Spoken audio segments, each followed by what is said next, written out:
Hey, Tom, I'm here. I'm sorry. I had to run back to the phone. It's okay. So I was just wanting to talk about the new policy that Mayor Ted Wheeler from Portland has just put out. Fully unfunded, has no funding source on criminalizing street camping in Portland and moving everyone into mass camps. And I just was curious if you've heard about this policy. I have. I've been following it in the Oregonian.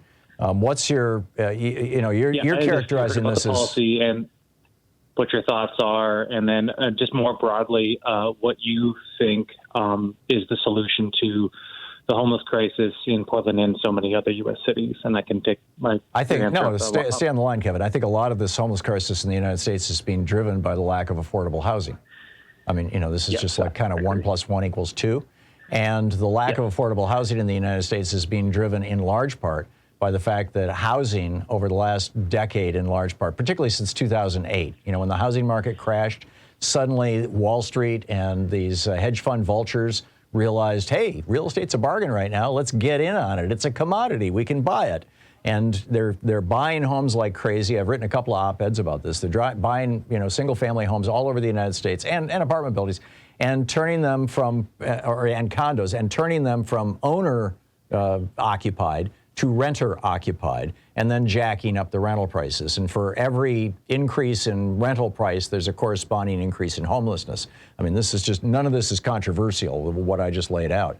And so I think the solution is to, and it's going to require a national solution, although I would love to see some states try this and experiment with it at a state level. I mean, California, sort of did something like this with Prop 13 back in the 70s, by suspending property taxes. Although that was really, Howard Jarvis and his whole thing was really to help the investors rather than to help the homeowners. But nonetheless, I think that we need to attack that. With regard to, people camping in town, or, living in tents on the streets of the city and crapping in the streets and in the gutters, you just can't have that, Kevin. Mm-hmm. I mean, you say, the mayor wants to criminalize camping in town. Well, what's your alternative? I don't know. That's why I called. I just wanted to know what your thoughts were on that. I work indirectly with homeless people through my job, and I just. So does one of my kids. Actually, two of my kids do. Yeah, and I just, I understand, like, there's two sides to every argument. There's the people who live here and have a home, and there's people who don't. So I just, you try to find some kind of middle ground, some kind of compassion. You can't just run in and say, okay, everybody's going to jail, which is what criminalization would be. You can't do that. I think we should outlaw homelessness, but I don't think that we should outlaw being homeless. I think that we should outlaw politicians tolerating homelessness, which is what they did in Finland. Finland outlawed homelessness about 10 years ago, and they're down to fewer than 7,000 homeless in the country right now. Because what they said was, if you're the mayor of a city, if you're the whatever they call it, or a state, I don't know what their provincial territories are called in Finland, but if you're the leader of one of those things, and you've got homeless people over a certain threshold in your community, you are in violation of the law. Figure it out. Oh, wow. Oh, I didn't know that. That's amazing. I'll have to look into that. Look it up. It's easy to Google or search or whatever. But homelessness is a crisis, and the crime associated with it is a crisis in this country, and not just here. It's happening around the world. It's happening mostly in developed countries, where you are seeing this same trend of billionaire investors and giant investment funds coming in and buying up residential real estate.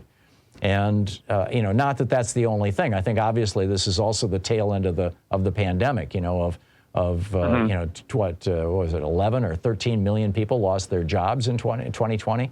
I mean, that has a huge impact. And then of course we had the ongoing evictions and the raising prices and things. But we've got to have a reasonable, compassionate, and effective solution to this.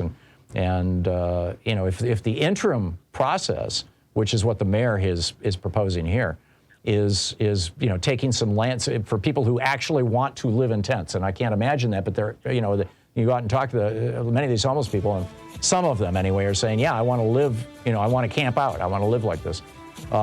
Give them a space to do it, where there's toilets and there's showers and access to transportation, and get their lives back together. But I just don't see any simple answers here, Kevin. But you cannot have a city that a city cannot function when people are sleeping on the streets and crapping in the gutters. It doesn't work. Kevin, I got to run. Thanks for the call. We'll be back.